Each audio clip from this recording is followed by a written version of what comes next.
안녕하십니까? 전 지방에 거주하는 60대 후반 남자입니다. 날씨가 슬슬 단풍을 볼 수 있는 가을이 훌쩍 다가왔네요. 우리 지역이 유독 가을의 풍경이 그렇게 예쁘거든요.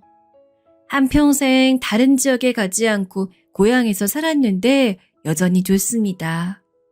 다른 것보다 풍경이 너무 예뻐서 마음이 편안해지더라고요. 서울이나 수도권 사는 분들은 그 나름의 매력이 있겠죠?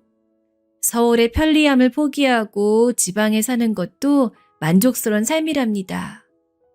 아무튼 오늘은 우리 가족에게 일어났던 사연을 하나 제보하려고 합니다. 개인적으로 너무 뿌듯하고 만족스러웠던 경험이라 여러분들에게 알리고 싶었거든요. 무슨 일이 있었는지 바로 시작하겠습니다. 이 사연을 듣고 계신 분 중에 혹시 자녀가 있으신 분들 계신가요? 전 자식이 5명이나 있습니다. 그중 4명이 딸이라 딸부잣집이죠. 이렇게 딸이 많은 집을 보면 다들 아들 낳으려고 그렇게 말이 낳았냐고 묻더라고요. 단도직입적으로 말씀드리자면 우리 집도 그 영향이 없진 않았습니다. 제가 형제가 없이 외동아들로 태어나서 우리 어머니는 손주들을 많이 원하셨어요. 더 낳고 싶으셨는데 아이가 도저히 생기지 않아 낳지 못하셨거든요. 입양까지 고민할 정도로 부모님은 자식이 많은 것을 원하셨습니다. 오죽하면 친척에게 아이를 얻어올까 고민까지 하셨대요. 하지만 결국 저 하나라도 잘 키우자 생각하셨다고 합니다. 저 역시도 자라면서 그렇게 형제 많은 집이 부러웠어요. 물론 부모님의 사랑을 독차지한 것은 좋았습니다. 하지만 외롭기도 했고 복잡한 집이 부러웠어요. 그래서 아내와 결혼하며 아이는 최대한 많이 낳자고 약속했습니다. 다행히 아내도 아이를 가지는 것을 원해 큰 불만은 없었어요. 그런데 첫째를 낳고 둘째를 낳았는데 둘 다 딸이더라고요. 물론 딸도 너무 예쁘고 사랑스러웠습니다. 하지만 사람 마음이라는 게 셋째까지 딸이니 우리 유전자에 아들이 없는 건가 싶었어요. 특히 우리 어머니가 옛날 분이라 아들을 원하셨거든요. 결혼하고 우리 부부는 부모님을 모시고 같이 살았습니다. 그래서 우리 어머니의 입김이 되게 셌어요. 그 상태에서 아내와 아이를 또 가졌는데 넷째까지 딸이었습니다. 넷째도 딸이라고? 도대체 우리 집엔 아들씨가 없는 거냐? 어떻게 된 게 아들이 안 나와? 이렇게 낳기도 힘들겠다. 아이고, 이게 무슨 일이야? 남들은 아들을 잘만 낳던데 왜 너희는 딸만 넷을 낳아? 에이, 어머니, 우리가 성별을 지정이 낳은 건 아니잖아요. 그래도 아내가 고생했는데 왜 그러세요? 자식은 많은 게 좋다 하셨잖아요. 그러니까 그냥 예뻐해 주세요. 여보, 고생 많았어. 저도 사실 속으로는 넷째까지 딸이라고 하니 많이 당황했어요. 하지만 이미 우리 어머니가 아들이 아니라고 뭐라 하는 상황에서 저까지 딸이라고 아쉬워할 순 없더라고요. 임신하고 출산하느라 고생한 아내가 안쓰럽기도 했고요.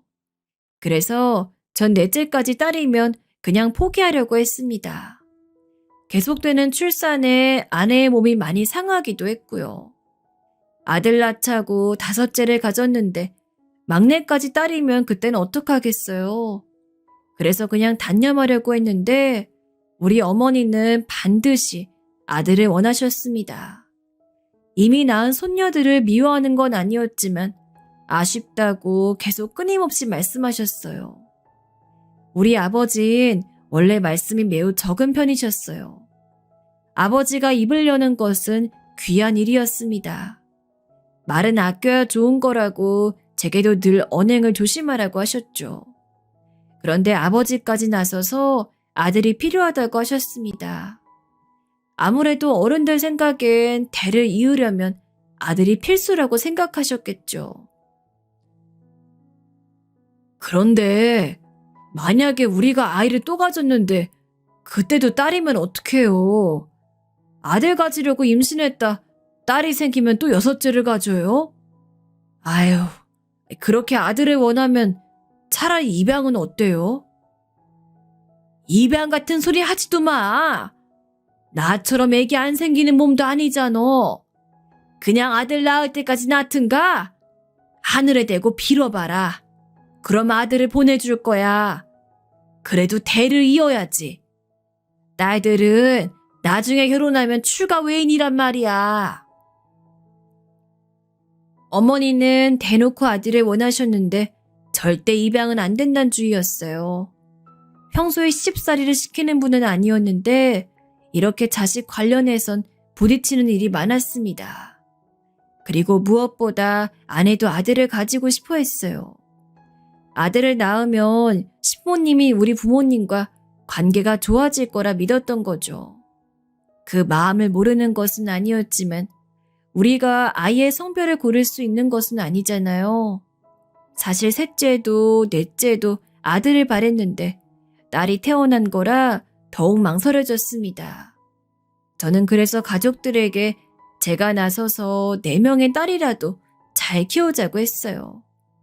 실제로 우리 딸들은 제가 봐도 사랑스럽고 예뻤거든요. 성별이 뭐가 중요하냐고 딸들을 안고 소리쳤던 기억이 아직도 생생합니다. 그러다 우리 아버지가 지병으로 별세하게 되셨어요. 그때가 우리 큰딸이 고등학생일 때였습니다.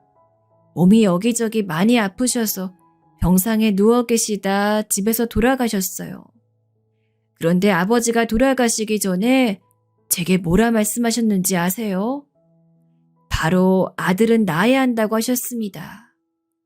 그렇게 아파 죽기 직전인데도 제게 눈 감기 전까지 아들을 원하셨죠.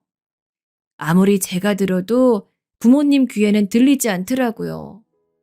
고집이 정말 대단하다고 느꼈습니다. 물론 아버지의 유언이라고 아내와 논의해서 아들을 낳은 것은 아닙니다. 몇 번이고 말했지만 아이의 성별은 우리가 고르는 게 아니잖아요. 5째를 가진 것은 정말 우연이었어요. 이미 아이들은 첫째는 고등학생이고 넷째는 9살이었습니다.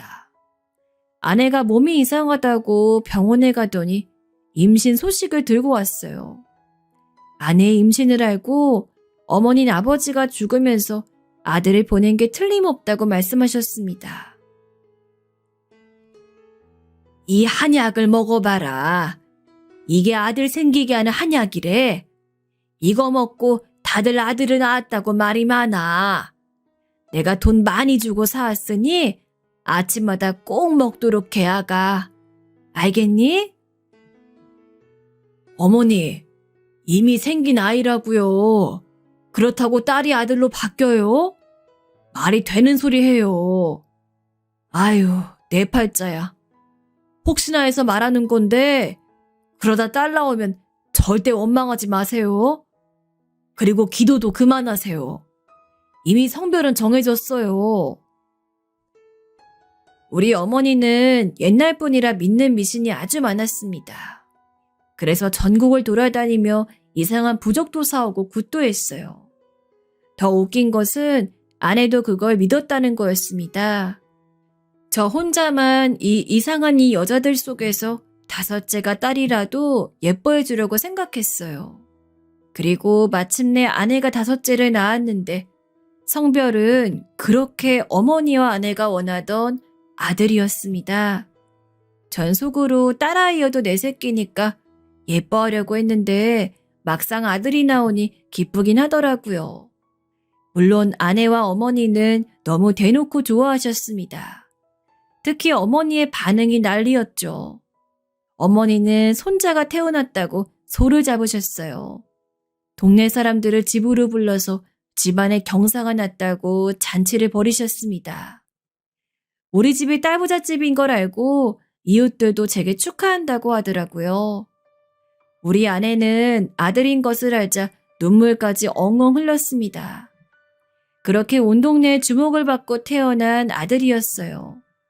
늦둥이라 오랜만에 아기를 보니 확실히 저도 귀엽긴 했습니다. 그런데 어머니와 아내는 유별나게 아들을 좋아했어요. 확실히 아들을 낳고 어머니도 며느리인 우리 아내와 사이가 각별하게 좋아졌습니다. 딸들을 낳았을 땐 어머니가 아내에게 딱히 뭐를 해준 것도 없었거든요. 그런데 아들을 낳았더니 무려 금을 선물해 주었어요. 아들 낳느라 고생했다고 온갖 귀한 음식도 다 사서 먹이고 아내의 친정인 처가에도 선물을 어마어마하게 보냈습니다. 아내도 시어머니에게 그런 대접을 받으니 아들이 그렇게 예뻤는지 아들이라면 사족을 못 쓰기 시작했어요. 아들은 실제로 태어나고 걸을 때까지 아내와 어머니 품속에서 잠을 교대로 번갈아 잘 정도로 예쁨을 많이 받았습니다. 걷기 시작하고도 어머닌 우리 아들이 넘어지면 땅을 때릴 정도로 손자를 특히 좋아하셨죠. 아이가 크면서 어머니와 아내는 아들에 대한 편애를 숨기지 않았어요. 그래서 일부러 제가 더 딸들에게 사랑을 주려고 노력했습니다. 다행히 우리 딸들도 막내가 늦둥이라 예쁘다고 본인들이 나서서 안아주고 예뻐해 다행이었죠. 다들 이미 어느 정도 큰 뒤라 아기가 예뻤나 봐요. 아들의 돌잔치 때는 어머니가 다시 소를 잡으셨어요. 아들이 자라면서 생일 때는 온 동네의 잔치였습니다. 어머닌 손자라면 무엇이든 해주려고 하셨거든요. 사랑을 많이 주는 것은 물론 좋은 행동이라고 저도 생각합니다. 하지만 이렇게 온 가족의 사랑을 혼자 받은 늦둥이 아들은 자라면서 조금씩 엇나가기 시작했어요. 어휴, 아들, 그렇게 누나 때리고 그러면 어떡해?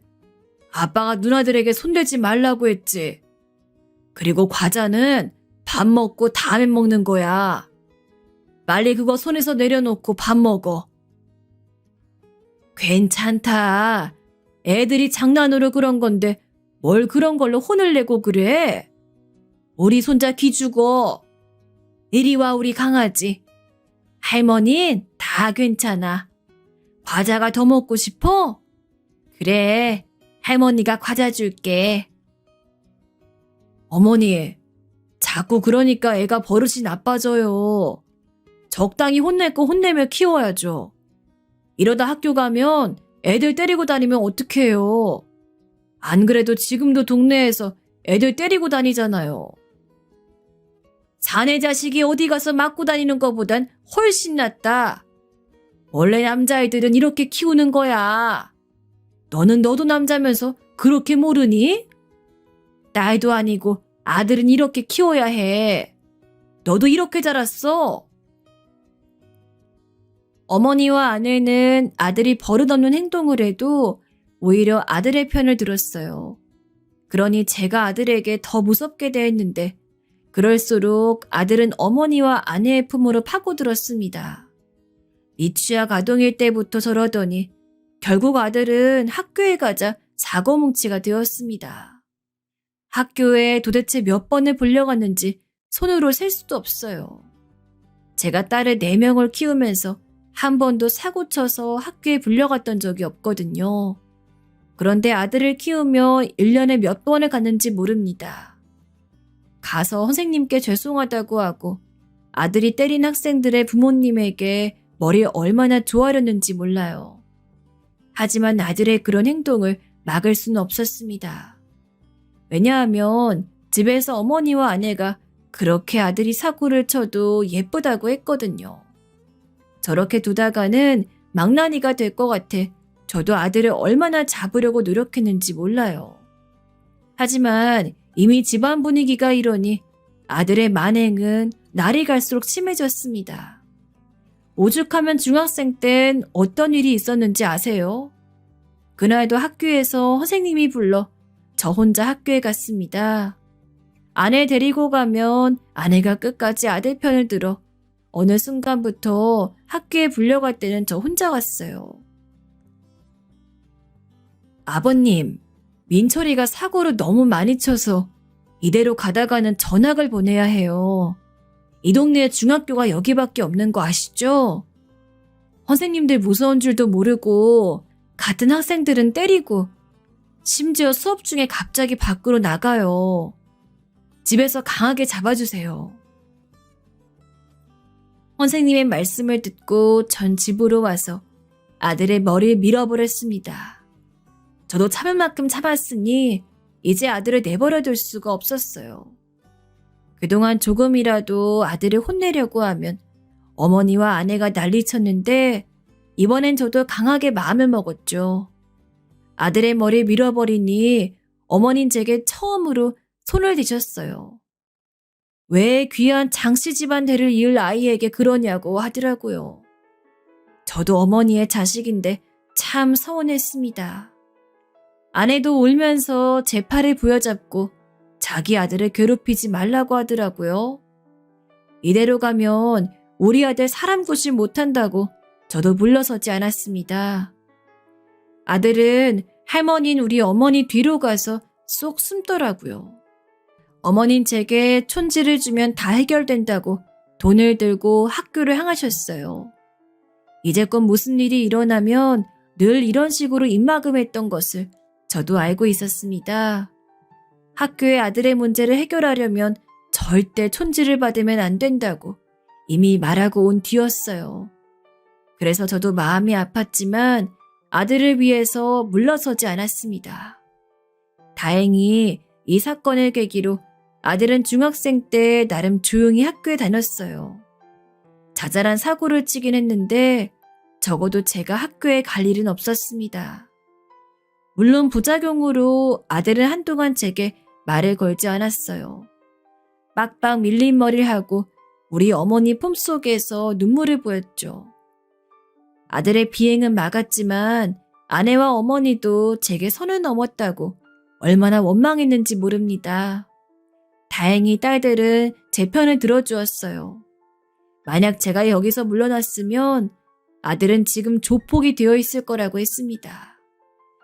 저 역시 제 자식인데 당연히 이렇게까지 하고 싶지 않았으나 어쩔 수가 없었어요.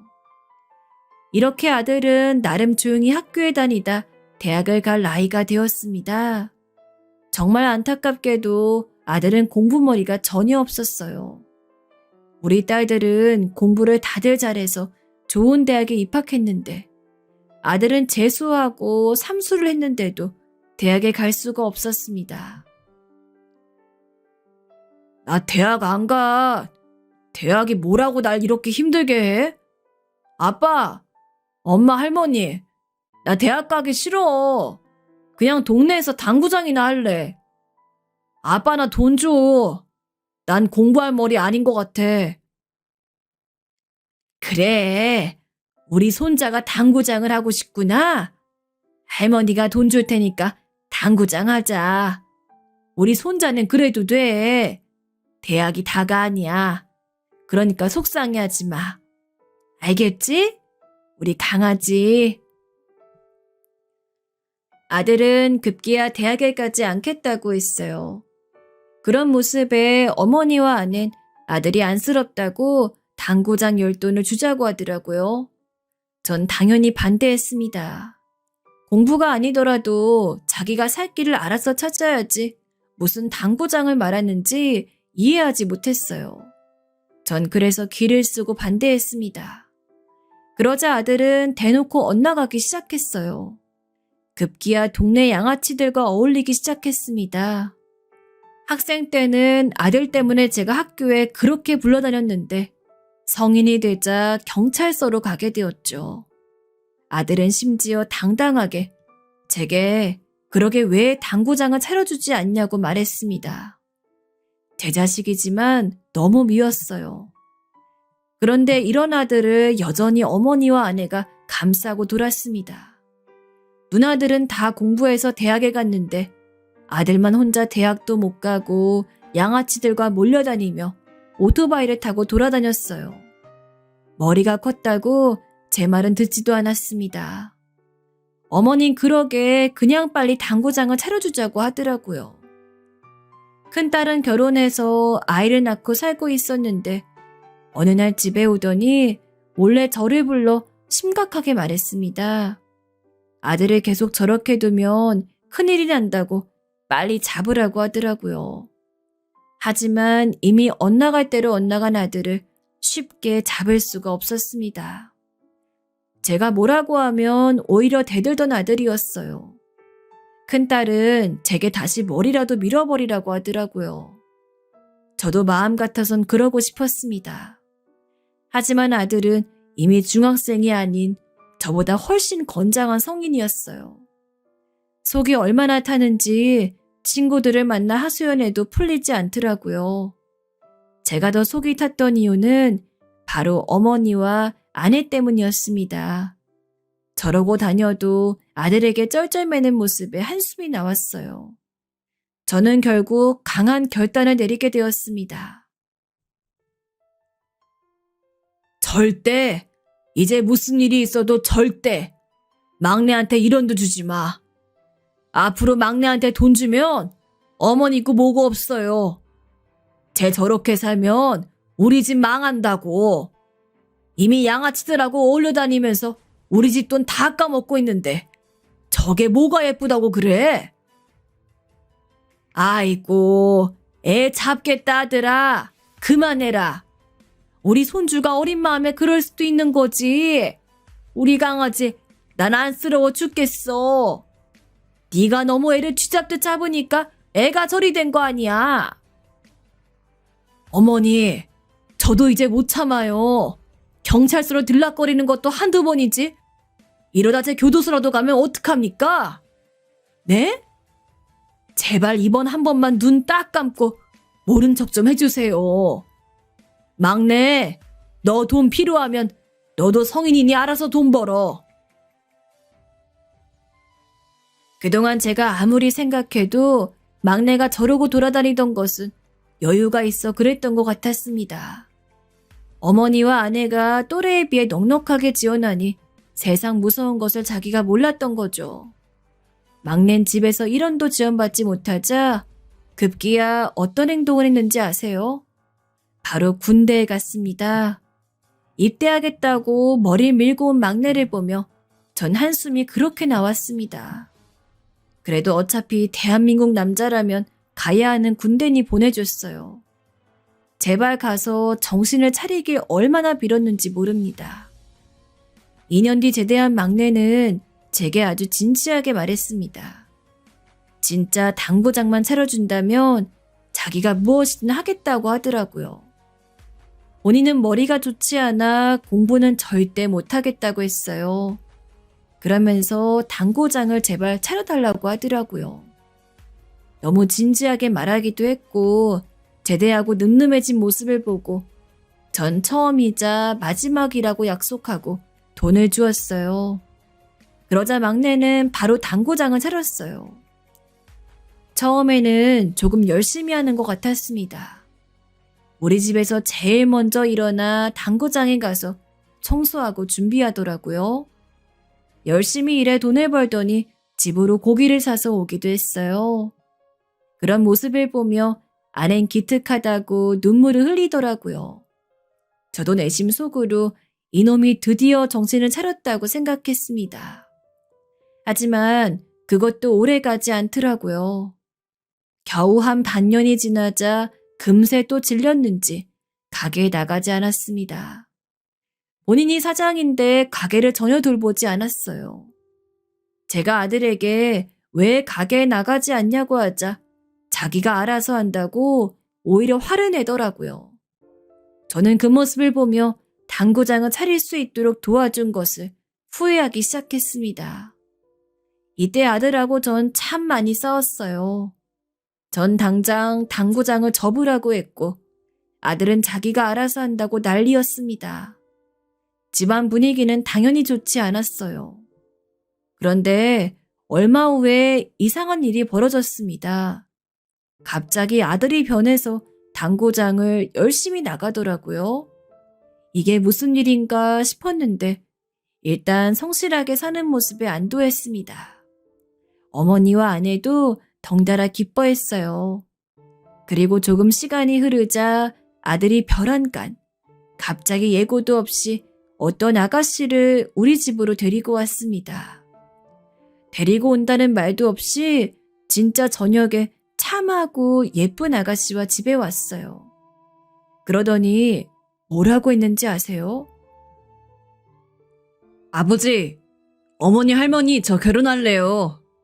미선 씨랑 사랑에 빠졌습니다. 제가 갑자기 변해서 당황스러웠죠? 이게 다 미선 씨 덕분이에요. 저 정신 차리고 공부해서 대학도 가겠습니다. 아들, 이게 무슨 소리냐? 갑자기 결혼한다고? 이 아가씨가 네 여자친구야? 아니, 결혼할 거면 미리 말을 해야지. 이렇게 갑자기 며느리 데리고 오면 어떡하냐? 아이고, 안녕하세요. 이리 오세요. 너무 당황한 저는 얼떨결에 아들과 결혼한다는 아가씨를 마주하게 되었어요. 며느리의 첫인상은 아직도 잊을 수가 없습니다. 딱 보자마자 이런 아가씨가 도대체 우리 아들을 왜 만날까 의아했어요. 너무 착하고 순한 게 표정만 봐도 보였거든요. 갑작스럽게 찾아와서 차린 것도 없는데 아무렇지 않아 보였습니다. 오히려 준비한 꽃다발을 내밀면서 잘 부탁한다고 하더라고요. 며느리인 동네 수선집에서 일하던 아가씨였습니다. 아들이 사장으로 있는 당구장 바로 밑에 있는 수선집이었어요. 알고 봤더니 얼마 전부터 일하기 시작했다고 하더라고요. 시기를 보니 딱 아들이 정신 차리고 성실하게 가게에 나가는 시점이었어요. 그런데 며느리의 사정을 들어봤더니 눈물 없이 들을 수 없는 가정사를 가지고 있었습니다. 바로 며느리는 홀아버지 밑에서 자랐다고 하더라고요. 어머니는 며느리 낳으며 돌아가셨고 홀아버지는 심지어 다리를 저는 장애인이라고 했습니다. 또 어린 동생까지 있어서 혼자 열심히 돈을 벌고 있었어요. 아픈 아빠 때문에 고등학교를 졸업하고 바로 일하기 시작했다 하더라고요. 심지어 집에 빚이 많았는데 그게 다 친척들 때문에 생긴 빚이라고 했습니다. 그래서 혼자 열심히 소녀가장으로 벌어 살고 있었어요. 그런데도 웃음을 잃지 않고 긍정적으로 사는 모습에 제 딸도 아닌데 참 기특했습니다. 전 자고로 사람은 긍정적으로 살아야 한다고 생각하거든요. 세상이 무너져도 희망을 잃지 않는 것이 중요하다고 생각합니다. 그런 제 생각에 딱 맞는 며느리 보자 참 예뻤어요. 물론 얼굴도 예뻤지만 무엇보다 마음씨가 너무 제 마음에 들었습니다. 속으로 이런 사람이 왜 우리 아들을 만나는지 궁금하기도 했죠. 이런 저와 달리 어머니와 아내는 며느리를 별로 좋게 생각하지 않았습니다. 바로 며느리의 집안 환경이 좋지 않았기 때문이에요. 아내는 적어도 부모가 둘 다 멀쩡하게 살아있는 집을 원했습니다. 다 쓰러져가는 집안 환경의 여자와 굳이 우리 아들을 결혼하게 하고 싶지 않아 했어요. 어머니는 이런 여자를 데리고 와도 우리 아들이 아까워서 안 된다고 하셨습니다. 하지만 저는 반드시 이 아가씨와 우리 아들을 결혼시키고 싶었어요. 살다 보면 사람의 촉이라는 게 있지 않습니까? 저는 딱 아가씨를 보자마자 우리 아들을 사람답게 살 수 있도록 구제해줄 은인이라는 것을 느꼈습니다. 그래서 무작정 결혼에 찬성했어요. 그리고 제 뒤에는 든든한 딸들이 있었습니다. 특히 장녀인 큰딸이 며느리 보자마자 마음에 들어했거든요. 이 사람아, 사람 됨됨이가 제일 중요하지.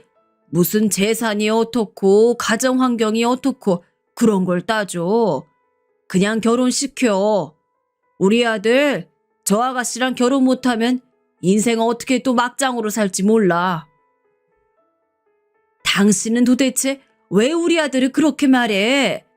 내가 뭐 어디 재벌가 손녀딸 데리고 오래? 그냥 평범한 가정이면 된다고.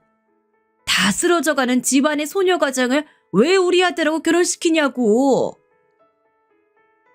아내와 저는 이 결혼 때문에 얼마나 많이 싸웠는지 몰라요. 급기야 어머니는 결혼을 반대한다고 머리에 두건을 쓰고 눕기까지 하셨습니다. 다행히 딸들은 제 편이었어요.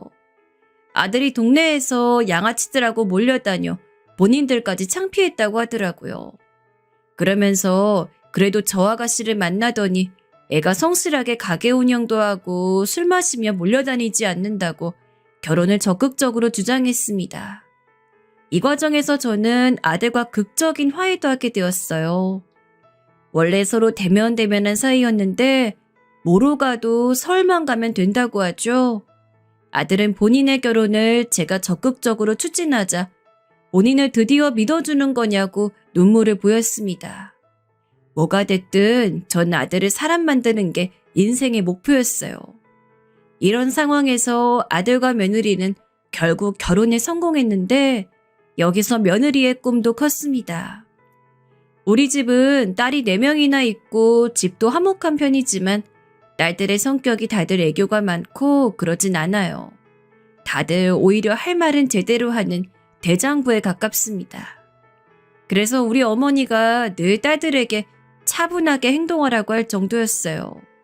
딸들은 그 말을 듣지도 않았지만요. 어쨌든 우리 딸들과 다르게 며느린 참하고 웃는 얼굴로 조곤조곤 말하곤 했습니다. 아들도 없이 혼자 집에 와서 꽃다발을 들고 찾아오거나 과일을 사오고 예쁜 컵 같은 것도 사왔습니다. 형편도 좋지 않은데 뭘 이리 사오냐고 해도 본인이 좋아 그런 거라고 웃으면서 말했어요. 저야 당연히 그런 며느리를 보고 반드시 내가 죽더라도 이 결혼을 시키고 싶었습니다. 아들은 그런 며느리 옆에서 바보처럼 웃으면서 며느리만 바라보고 있었죠. 완전히 다른 사람이 된 것 같았어요. 결국 이런 노력 끝에 우리 어머니와 아내도 허락해서 드디어 결혼이 성사되었습니다.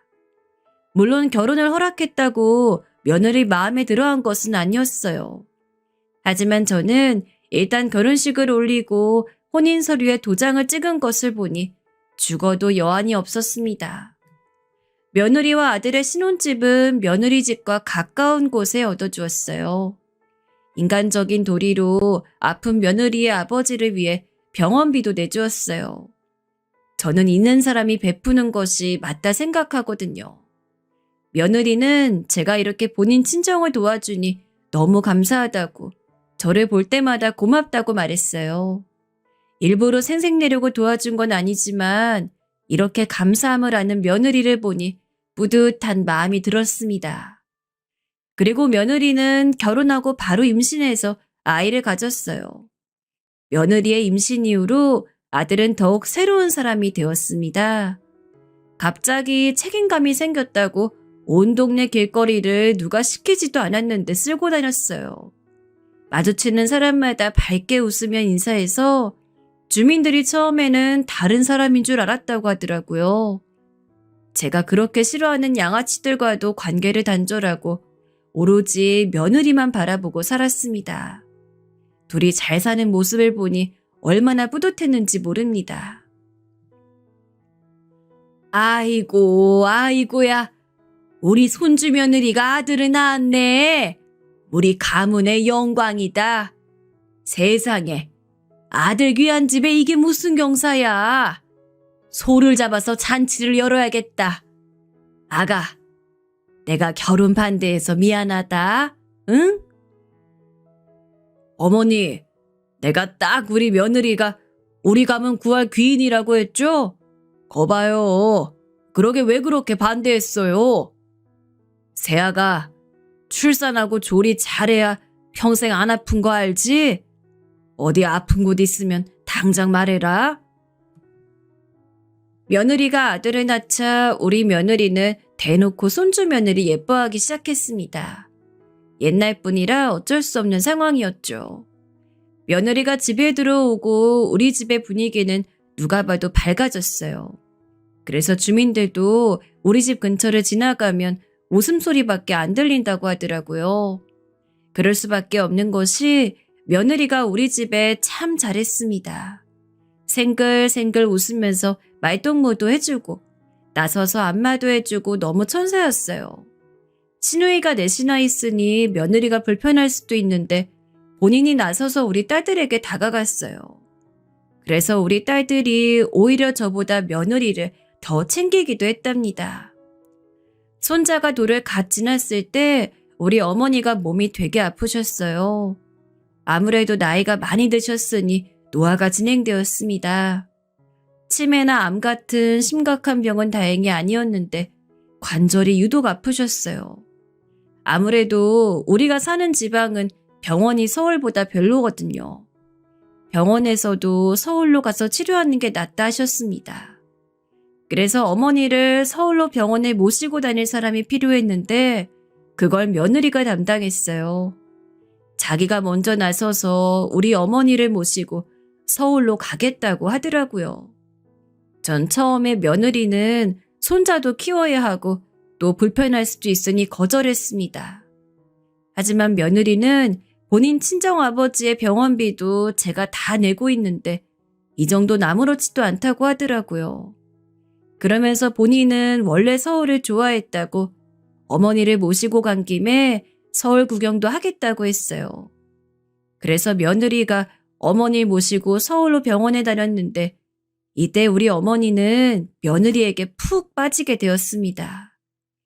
가는 동안 옆에서 우리 어머니가 심심하지 않게 말동무도 해주고 간식도 알아서 챙겼대요. 병원에서도 손을 꼭 잡고 옆에서 지루하지 않게 해주고 의사한테 궁금한 것도 대신 물어봤다고 합니다. 그러다 우리 어머니가 돌아가시기 전엔 집에서 누워 계셨어요. 거동이 불편한 어머니를 며느리가 옆에서 손수 돌봐주었습니다. 아가, 너 힘들지 않냐? 내가 돌볼 테니까 너는 가서 쉬어. 남의 집 귀한 딸 이렇게 힘들게 하면 내가 나중에 벌 받아. 가서 밥 먹고 편하게 누워 있어라. 아버님, 저는 괜찮아요. 우리 아버지 돌봤던 경험이 있어서 아무렇지도 않아요. 그리고 할머니 제가 병원에 모시고 다니면서 어디가 불편한지 누구보다 잘 알잖아요. 저 믿고 맡겨주세요. 할머니도 제가 돌보는 것을 더 편해하세요. 표정부터 다르잖아요. 며느리의 말대로 우리 어머니는 아들인 저보다 며느리가 옆에 있을 때 가장 편해 보였어요. 실제로 저는 눈치채지 못했는데 며느리는 어머니의 눈빛만 보고 어디가 불편한지 바로 알더라고요. 기저귀도 손수 갈아주고 죽도 본인이 끓여서 먹여주었습니다. 그 모습을 보고 전 며느리에게 얼마나 감동했는지 모릅니다.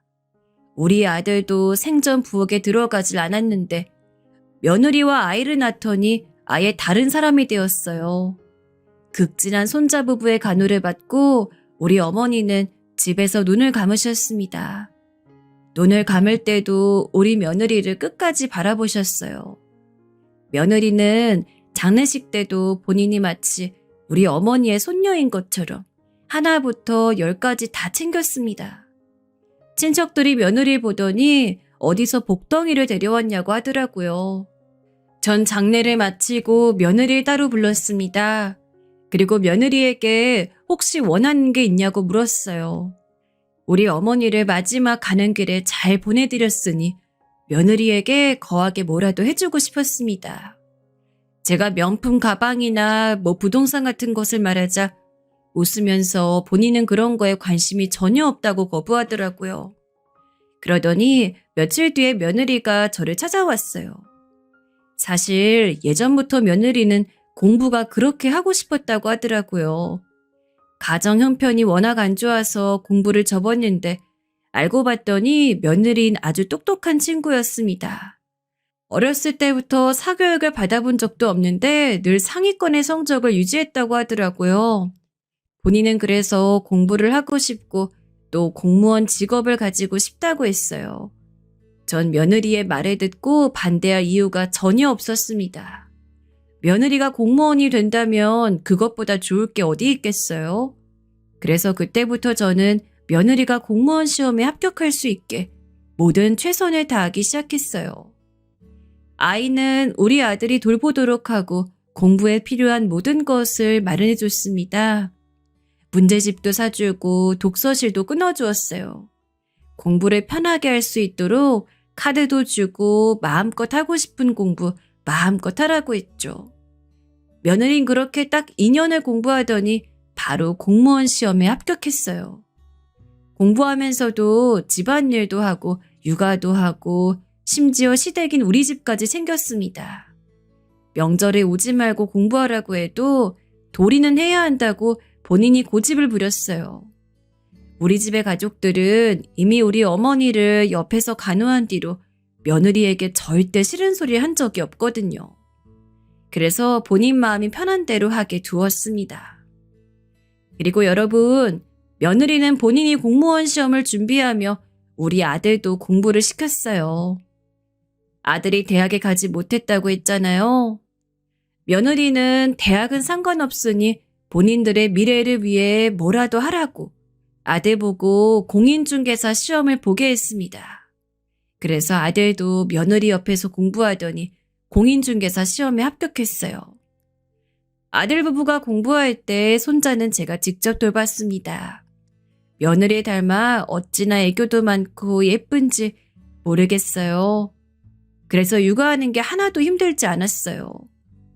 처음에 아들이 워낙 공부를 못했고 정신이 산만한 것을 아니 전 아들의 합격은 기대하지도 않았습니다. 그런데 갑자기 합격했다고 하니 믿을 수가 없었어요. 이렇게 우리 아들은 결혼하더니 완전히 다른 사람이 되어버렸죠. 아버님, 저 시청으로 발령 났어요. 지금보다 훨씬 일이 바빠질 것 같은데 그래도 저는 좋아요. 일하면서 힘든 것은 왜 괜찮은지 모르겠어요. 어릴 때부터 워낙 힘들게 자라서 그런가? 어쨌든 이게 다 아버님 덕분이에요. 너무 감사해요.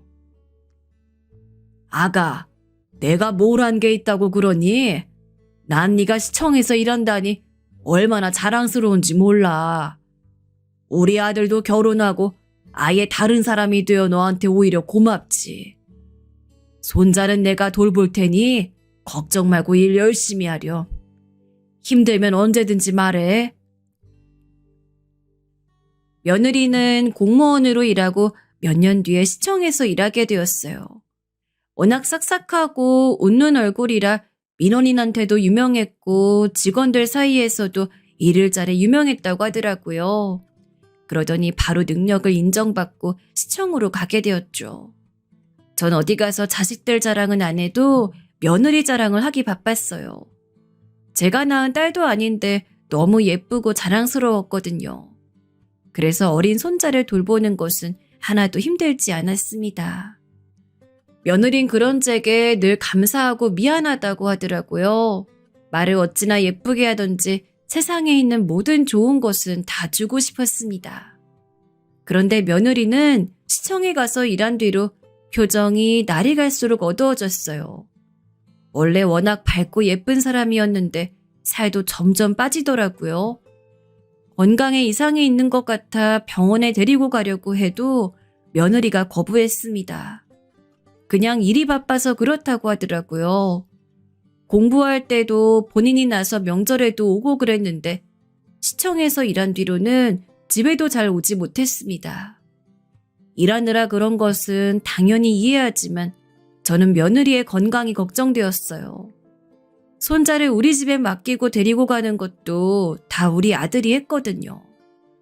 아들에게 며느리의 안부를 물어도 집에 잘 못 들어온다고 하더라고요. 그러다 한 가지 사건이 발생했습니다. 전 이날을 생각하면 아직도 자다가도 눈이 번쩍 떠지더라고요. 우리 소중한 며느리에게 이런 일이 일어날 줄은 상상도 하지 못했습니다. 도대체 어떤 일이 있었는지 궁금하시죠? 며느리의 친정아버지 병원비를 제가 내고 있다고 했잖아요. 마침 사돈이 그때 크게 아프셨습니다. 며느리가 시청에서 일한 뒤로 안 그래도 바쁜데 아픈 사돈을 위해 병원도 자주 다녔거든요. 곤란해하는 것을 보고 저랑 아들이 대신 가서 돌보는데 사돈이 딸인 며느리를 계속해서 찾으셨어요. 며느리 힘들다고 할 법도 한데 절대 그런 소리 우리에게 하지 않았어요. 아가, 괜찮니? 얼굴이 너무 상했다. 내가 한약이라도 지어줄 테니까 그거라도 먹으면서 일하렴. 일이 그렇게 많어? 너무 견디기 힘들면 그만두어도 좋아. 나는 다른 것보다 네 건강이 제일 우선이다. 아버님, 감동이에요. 저는 괜찮아요. 제가 되고 싶어서 힘들게 공부에 들어온 거잖아요. 이것도 아버님 덕분에 공부할 수 있었으니 전 아버님께 감사해요. 우리 아빠까지 이렇게 돌봐주시고 제 인생의 은인이세요. 며느리는 저한테 오히려 이렇게 고맙다고 말할 정도로 착한 사람이었어요. 이런 상황에서 사돈은 날이 갈수록 건강이 안 좋아지셨습니다. 결국 죽을 고비도 얼마나 넘겼는지 몰라요. 이 과정에서 며느린 일하다 달려왔던 적도 많습니다. 도저히 일을 뺄 수 없으면 저랑 아들이 사돈의 곁을 지켰죠. 그러다 결국 사돈은 하늘로 가게 되셨습니다. 우리 어머니를 며느리가 마지막까지 지켜주었으니 사돈의 곁은 제가 지켜주었어요. 며느린 하필 그때 일이 바빠 자주 오지 못했는데 임종은 가까스로 지킬 수 있었습니다. 그렇게 사돈을 보내고 며느린 한동안 슬픔에 빠진 상태였어요. 살도 너무 많이 빠져서 뼈가 보일 정도였습니다. 그런 며느리를 보고 너무 안타까웠어요. 아들에게 옆에서 많이 챙겨주라고 했습니다. 그러다 사건이 하나 발생했는데 이게 본격적인 내용이에요. 사돈이 별세하고 며느리의 얼굴은 더 볼 수가 없었어요. 너무 바빠서 집에도 잘 안 온다고 하더라고요. 저는 진심으로 며느리가 걱정되기 시작했습니다. 워낙 사돈과 며느리의 관계가 애틋했던 것을 아니 며느리의 심정이 어떨지 상상도 하지 못했거든요. 저도 어머니를 떠나보내서 며느리가 얼마나 힘든지 알고 있기도 했고요. 그런데 며느리는 연락조차 잘 되지 않았습니다. 아들도 며느리가 집에 오면 겨우 잠만 자고 다시 출근한다고 했어요. 그러다 한 가지 사고가 발생했습니다. 손자를 제가 돌보고 있었는데 잠시 한눈을 팔았더니 손자가 크게 다쳤어요. 피가 철철 흐르는 타박상을 입게 되었습니다. 급하게 아들을 불러 병원에 갔는데 손자가 자꾸 엄마를 찾더라고요. 무조건 엄마를 찾으며 울어서 저랑 아들이 아무리 달래도 듣질 않았습니다.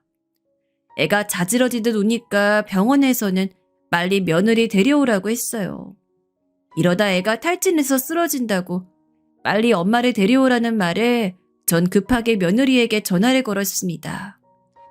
평소에 저는 절대 며느리에게 먼저 전화를 걸지 않거든요. 그런데 그날은 손자가 기를 쓰고 울어 어쩔 수가 없었어요. 의사가 이러다 애가 울다 지쳐 탈수 증세가 온다고 난리였거든요. 그런데 며느리에게 전화를 아무리 해도 받지를 않았어요. 저는 순간 며느리에게 무슨 일이 생긴 것 같은 기분이 들었습니다. 그래서 시청으로 찾아갔어요. 당연히 평소에는 며느리가 시청에서 일해도 절대 찾아가지 않았습니다. 그게 당연한 거니까요. 하지만 이날은 어쩔 수가 없는 급한 상황이었습니다. 그래서 시청에 갔는데 며느리의 부서를 제가 이미 알고 있었거든요. 급하게 며느리를 찾아갔더니 며느리가 자리에 없었습니다. 일하느라 바빠서 전화도 못 받는 사람이 어디 간 건지 궁금했어요. 그런데 비상구에서 무슨 소리가 들리더라고요. 설마 싶은 마음에 갔더니 어떤 상황이 벌어지고 있었는지 아세요? 저는 순간 보자마자 분노를 참을 수가 없었어요. 미쳤어? 어? 제대로 일 안 해? 너만 아버지 있어? 나도 아버지 있어. 아무리 부모가 죽어도 일은 해야 할 거 아니야. 우리 부서가 얼마나 힘든지 알잖아? 일 잘한다고 해서 데려왔더니 이딴 식으로 일할 거야? 어? 이럴 거면 당장 그만둬. 죄송합니다. 하지만 저도 정당하게 제가 쓸 수 있는 연차를 쓴 거잖아요. 그리고 시키는 일은 다 마무리 지었어요. 최대한 부서에 피해가지 않도록 저도 최선을 다했어요. 앞으로도 거슬리지 않도록 할게요. 뭐? 야, 이게 어디서 상사한테 말대꾸냐? 너 미쳤어? 내가 누군지 알아? 확씨. 상사와 며느리는 비상구에서 큰 소리를 내며 갈등을 빚고 있었어요. 들어봤더니 며느리가 사돈이 아파 일을 빠졌던 게 화근이 된 것 같았습니다. 하지만 제가 알기로 며느리의 말처럼 며느린 잘못한 게 없었거든요. 그런데 며느리의 상사는 며느리가 괘씸했는지 저 말을 듣자마자 무려 손을 들어 우리 며느리의 뺨을 내리쳤습니다. 순간 저는 살면서 이런 분노를 느꼈던 적이 없어요. 정말 너무한다고 생각했습니다. 며느리는 사돈이 돌아가셨을 때를 빼고 한 번도 제 앞에서 온 적이 없거든요. 항상 웃는 얼굴로 오히려 제게 응원해준 사람이었습니다. 그런 며느리가 뺨을 맞고 서러워서 엉엉 우는 것을 제 눈으로 보고 저는 속에서부터 열불이 나서 참을 수가 없었습니다. 그동안 우리 며느리를 생각해서 꼭 참고 또 참았던 게 드디어 터지게 되었어요. 감히 건드려도 우리 며느리를 건들다니.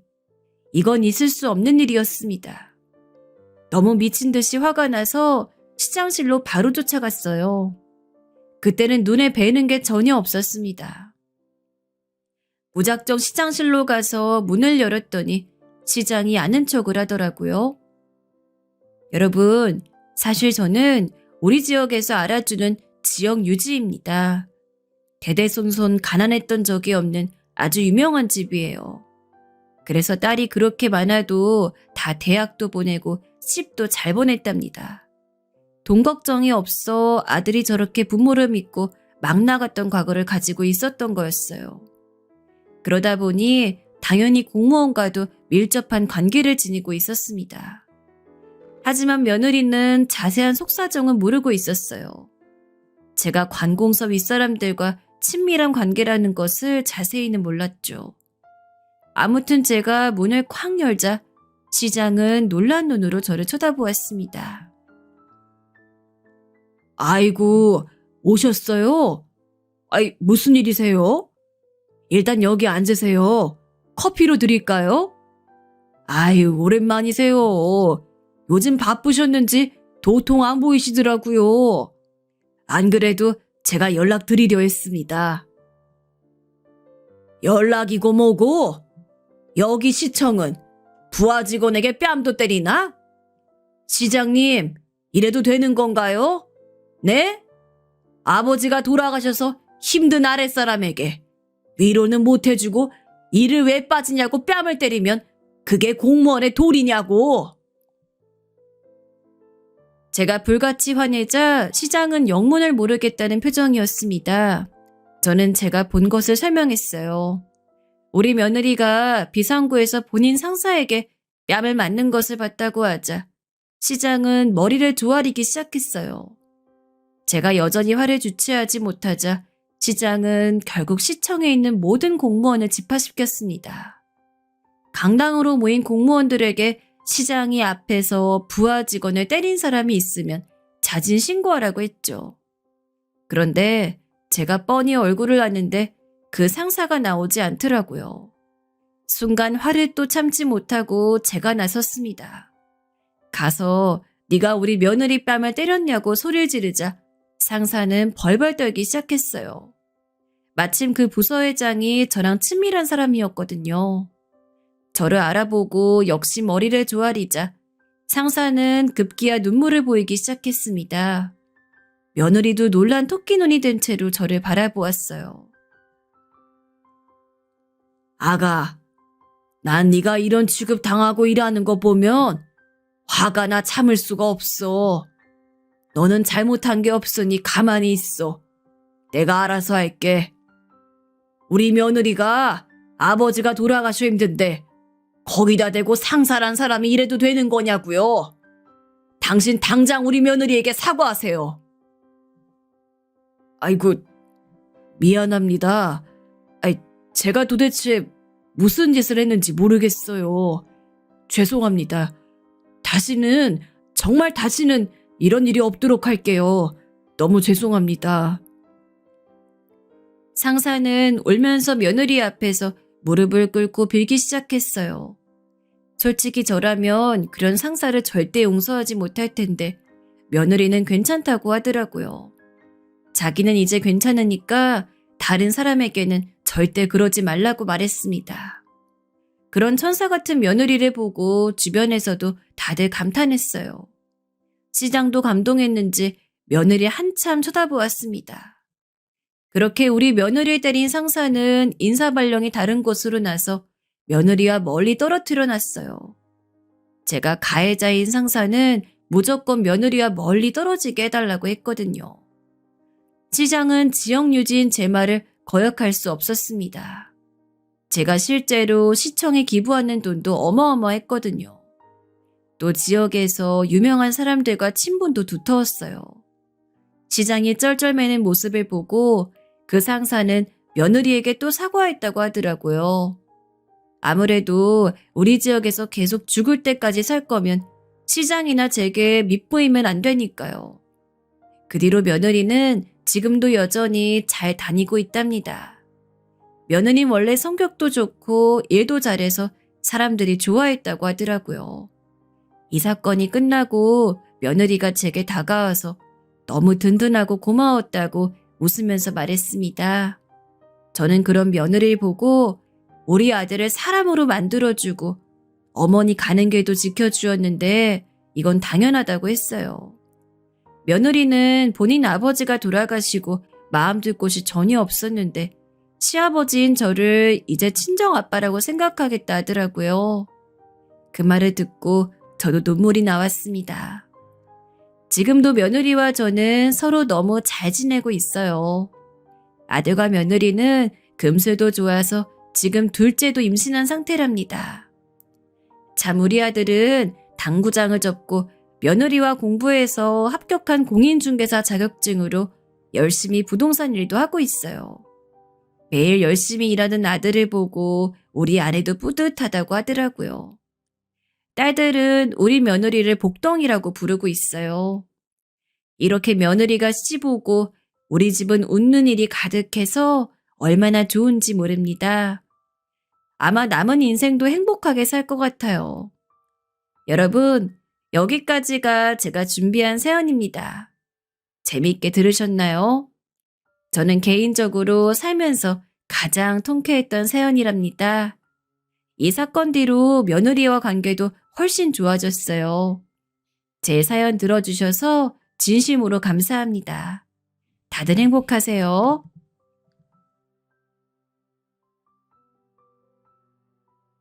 안녕하십니까. 어느새 초로에 접어든 사내입니다. 슬슬 은퇴를 생각하면서 인생의 마지막 장을 준비할 나이가 되었습니다.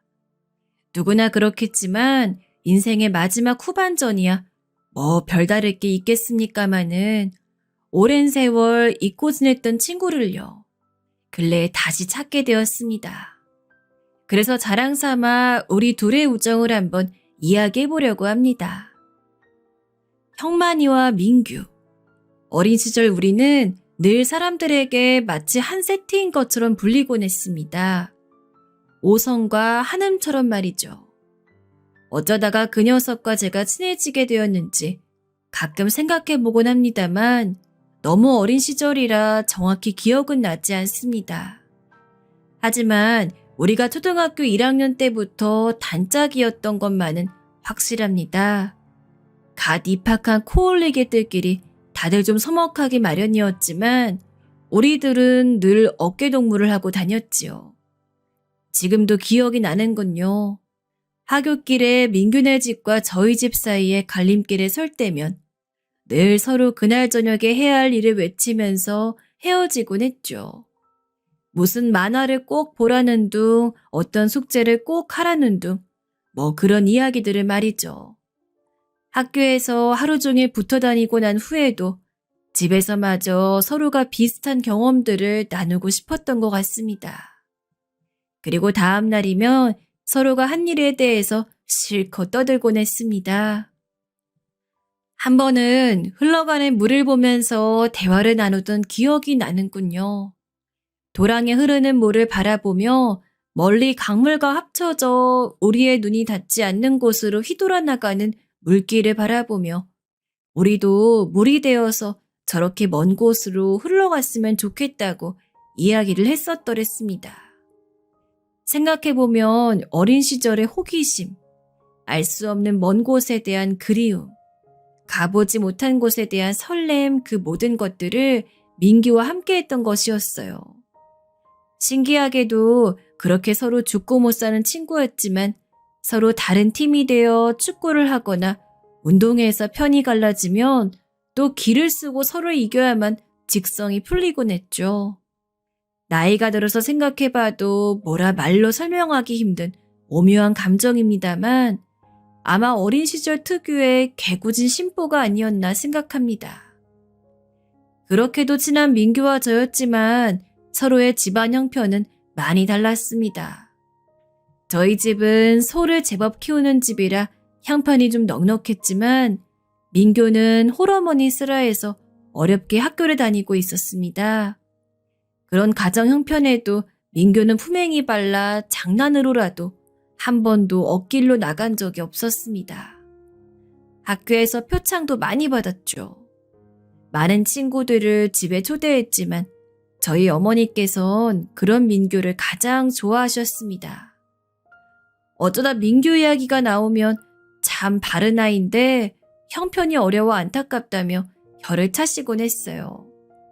그러다 중학교 2학년쯤이 되면서부터 민규와 저는 서로 조금씩 다른 길을 걷게 되었어요.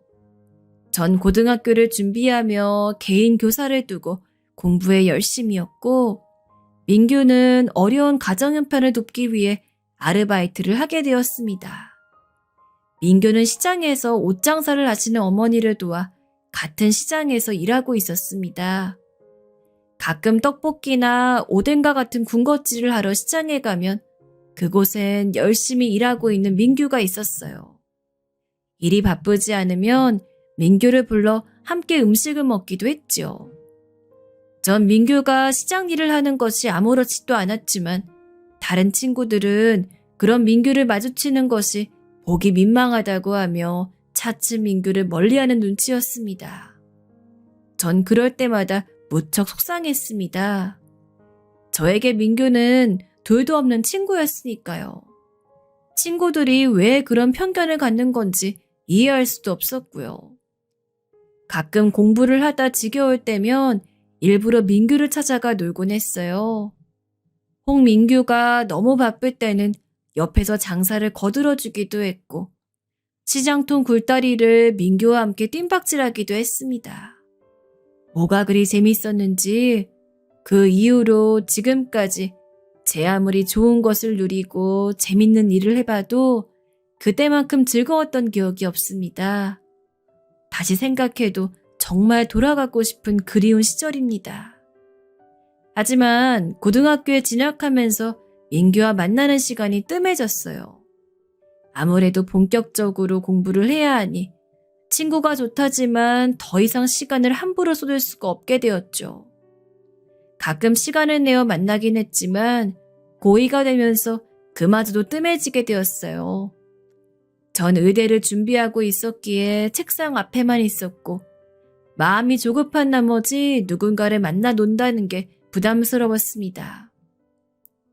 지금도 그렇지만 당시의 의대 진학은 어려운 목표였기 때문에 강박적일 만큼 열심히 해야만 붙는다는 생각이 늘 머릿속에 꽉 차 있었어요.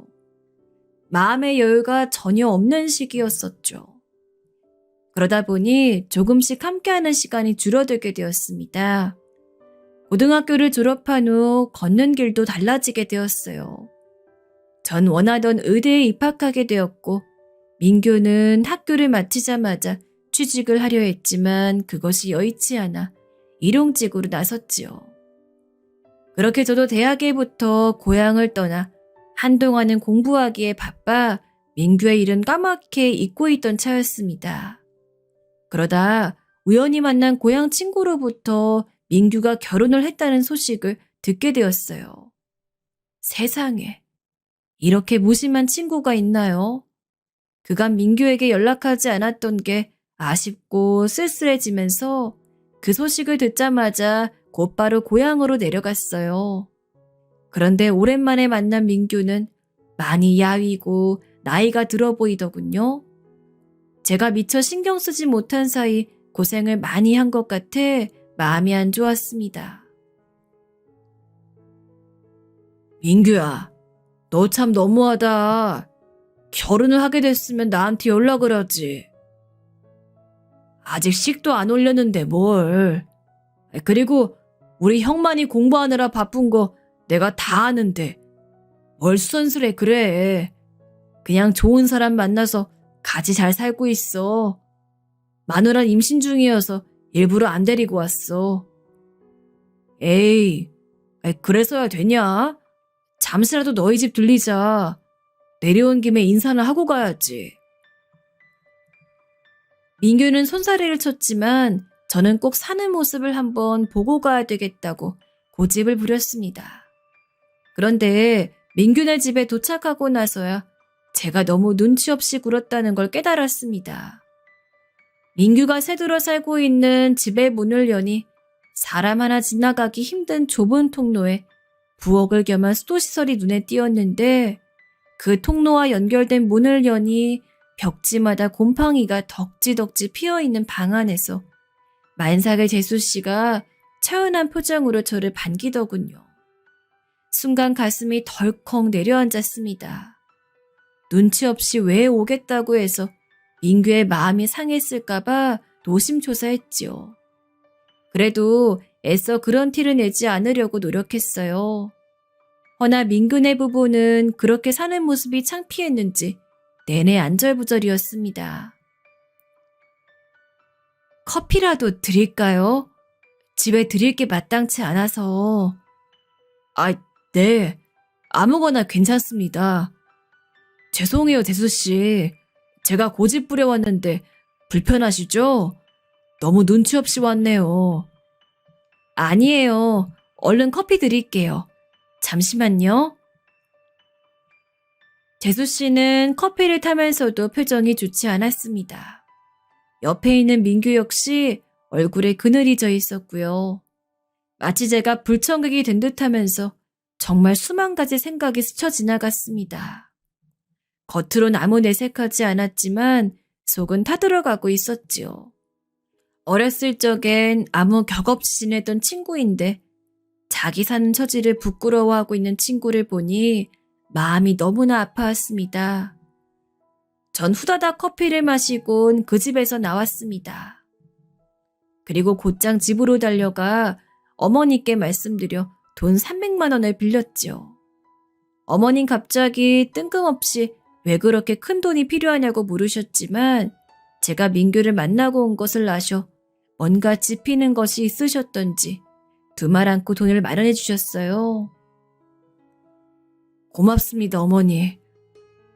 저는 그 말을 남기곤 다시 민규를 찾아갔습니다. 형만아, 무슨 일이냐? 놓고 간 거라도 있어? 아니, 그게 아니고 생각해보니까 결혼 선물을 제대로 못 준 것 같아서 이거 받아. 어?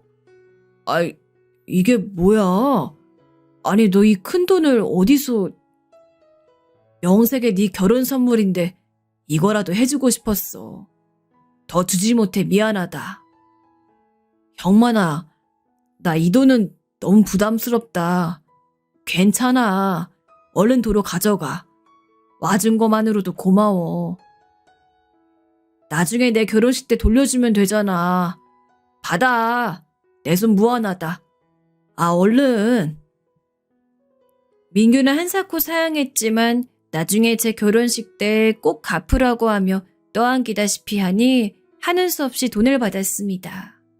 민규의 눈시울이 금세 붉어졌습니다. 고맙다, 형만아. 안 그래도 이것저것 준비할 것도 많아서 눈앞이 캄캄하던 참이었어. 네가 주는 돈은 일단 받을게. 잘 쓰고 나중에 내가 열심히 해서 꼭 배로 돌려줄게. 약속하마. 약속은 무슨? 나중에 잘 돼서 돈 넘치면 그때 갚아도 돼. 그럼 난 이만 간다. 잘 가, 형만아. 그렇게 민규를 만나고 돌아오는 길은 스스로 잘했다 싶었습니다. 민규에게 도움이 됐을 거라 생각하니 마음의 짐이 좀 덜어지는 기분이 들었어요.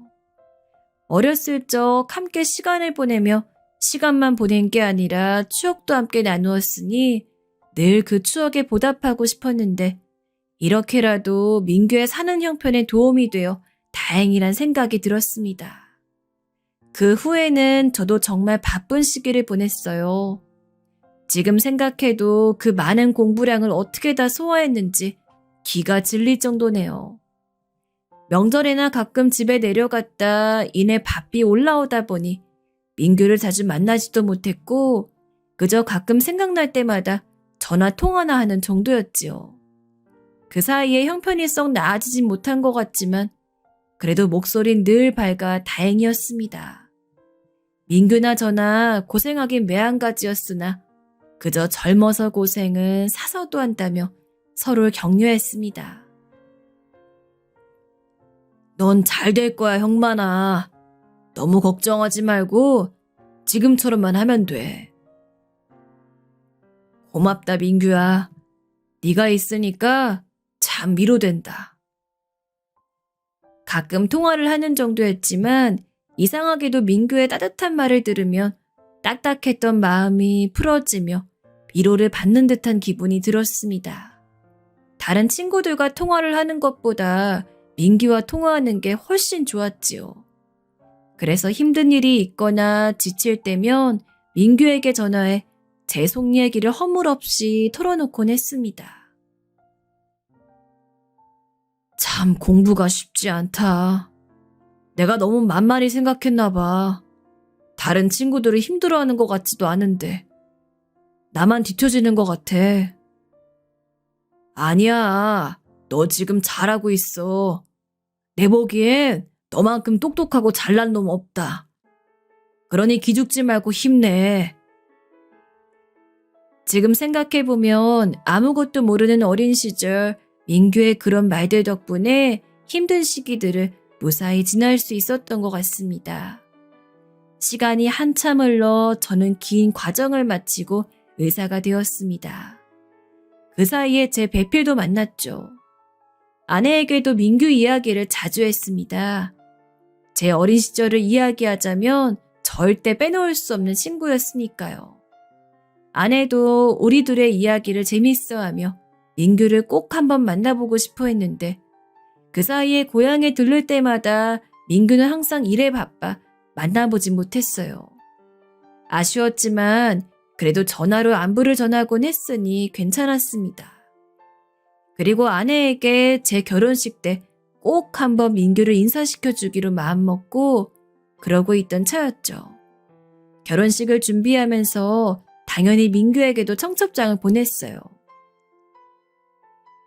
와, 형만아, 드디어 결혼하는구나. 자식, 축하한다. 민규는 제 결혼을 자기 일처럼 축하해 주었습니다. 민규는 아내가 궁금하다고 했고 저도 아내에게 네 이야기를 많이 해뒀으니 결혼식 날 꼭 오라고 하며 전화를 끊었지요. 하지만 이상하게 결혼식 당일날 민규가 보이지 않았습니다. 결혼식 날에야 어디 신랑이 눈코 뜰 새가 있나요? 어지간한 사람은 와도 기억 못할 판이지만 전 민규를 계속 기다렸기 때문에 결혼식 내내 식장을 흘끔거렸어요. 그런데 어디에도 민규의 모습은 찾을 수가 없었습니다. 지훈아, 민규 못 봤냐? 민규? 글쎄, 못 봤는데 왜? 민규 안 왔어? 그러게, 민규가 안 보이네. 고향 친구에게까지 민규가 어디 있는지 물었지만 친구도 민규를 보지 못했다 했습니다. 사진 찍을 때가 되니 안달이 나기 시작하더군요. 하는 수 없이 결혼식 사진에 제일 친한 친구가 빠지고 말았죠. 지금도 좀 못내 아쉽습니다. 20대가 되고부턴 바빠서 서로 같이 찍은 사진 한 장 남겨둔 게 없는데 말이죠. 결국 결혼식 날 민규를 보지 못하고 전 신혼여행을 떠났습니다. 그런데 신혼여행을 다녀왔더니 어머니께서 저에게 봉투를 하나 내미셨습니다. 그 안엔 꼬깃하게 접힌 5,000원짜리가 하나 들어있었어요. 이게 뭐예요, 어머니? 민규가 남긴 거다. 일부러 너 보라고 남겨뒀어. 그 말을 듣는 순간 저도 모르게 왈칵 눈물이 쏟아지더라고요. 이 바보 같은 친구가 왔으면 들어올 일이지 뭐 한다고 친구의 결혼식도 안 보고 그냥 돌아선 건지. 어머니도 축의금을 정리하다 그걸 보고 마음이 안쓰러워 일부러 저더러 보라고 남겨두셨다고 하더군요. 그걸 보고서야 어디 그냥 있을 수가 있나요? 고향에 온 김에 꼭 민규를 만나야겠다고 생각하고 집을 나섰는데 이상하게도 연락이 닿지가 않았어요. 친구들에게도 수소문해봤지만 그간 무엇을 하고 살았는지 아무도 소식을 아는 친구들이 없더군요. 갑자기 무슨 일인지 도깨비한테 홀린 기분이었습니다. 그나마 예전에 민규가 새들어 살던 곳을 찾아가니 이미 몇 번을 이사했는지 아무도 민규를 아는 사람이 없었습니다. 하는 수 없이 친구의 소식을 알지 못한 채 신혼집으로 올라왔습니다. 민규가 축의금을 낸 꼬깃한 5,000원을 따로 챙겨서 보관했고요. 그걸 볼 때마다 마음이 착잡했습니다.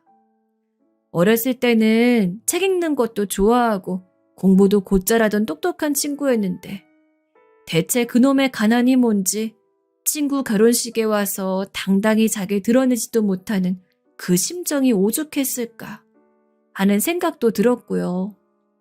그로부터 며칠이 지나 집에서 전화가 왔습니다. 민규로부터 편지가 왔다고 하더군요. 내용이 궁금해서 당장의 편지를 읽어달라고 하고 싶었지만 왠지 그간의 상황으로 봤을 때 남에게 알리지 못할 사정이 있을까봐 일단은 보관을 해주시라고 했습니다. 그러고는 저도 병원 일이 바빠 고향엔 통 내려가지 못하고 몇 달이 지나고 명절이 되어서야 겨우 고향에 내려가 그 편지를 뜯어볼 수 있었습니다. 편지를 읽고 나선 또다시 눈물을 주체할 수가 없었지요. 형만아, 우선 결혼 축하한다. 네 소식은 종종 듣고 있었지만 늘 열심히 해서 잘 되는 모습 보니 기분이 좋다. 그리고 미안하다. 네 결혼식에 축의금을 든든히 낸다고 약속을 못 지키게 되어서. 마음 같아선 남들 하는 만큼이라도 하고 싶었는데 그렇다고 어디 가서 돈을 꿀 형편도 안 돼서 나 부끄럽지만 하찮은 부조금이나마 너무 기분 상하지 않고 받아줬으면 한다. 억지로 마련한 돈을 예식장까지 가는 차비를 제하고 나니 고작 몇천 원 남더구나. 그래도 가까이서 결혼식을 지켜보려고 제일 좋은 옷을 입고 찾아갔지만 예식장에 가니 내 모습이 다른 사람에 비해 너무 초라하게 느껴졌어. 그래서 괜히 내가 결혼식을 망치는 것 같아 일부러 멀리서 지켜봤다. 먼 발치에서나마 나는 네 결혼하는 모습을 다 지켜봤으니 너무 섭섭하게 생각하지 말았으면 좋겠다. 언제고 떳떳하게 다시 만날 날이 있을 거야. 마침 다행히 좋은 분들을 만나 기회를 얻었으니까 앞으로 뭐라도 열심히 해볼 작정이다. 이게 나한테 마지막 기회가 될 것 같아. 당분간은 바빠서 연락도 못할 테지만 늘 지금처럼 건강히 있기를 바란다. 나도 열심히 해서 꼭 좋은 모습으로 다시 만나도록 노력할게. 사랑한다, 친구야. 그리고 결혼 축하한다. 제 결혼식을 먼 발치에서 지켜봤던 친구의 말은 저를 너무도 가슴 아프게 했습니다. 왔으면 당당히 모습을 드러낼 것이지 그렇게라도 제 결혼식 모습을 지켜봤다는 사실에 마음이 무너질 듯 아파했습니다. 그래도 그나마 다행스러웠던 건 마지막 글귀였어요. 좋은 기회를 얻어 열심히 무언가를 하고 있다는 민규의 말. 그 말에서 전 왠지 민규의 자신감이 느껴졌습니다. 비록 그래서나마 어린 시절 골목대장을 하던 민규의 당당하던 모습이 떠올라 대체 어디에서 뭘 하는진 모르지만 언제고 민규가 꼭 성공한 모습으로 만날 수 있기를 간절히 빌 뿐이었습니다. 그리고 민규는 그럴 수 있을 거라고, 반드시 그럴 수 있는 놈이라고 믿었습니다. 그러고 한참의 세월이 흘렀습니다. 그 사이에 저도 아이를 낳아 키우고 일을 하면서 바쁜 세월을 보냈죠. 의사의 일이라는 게 늘 긴장 속에 있는 일인지라 더더욱 마음의 여유가 더 없었던 것 같아요. 그 와중에 아이도 키우고 인간으로서 성숙해지는 기간도 가졌던 것 같아요. 민규의 소식은 들리지 않았습니다.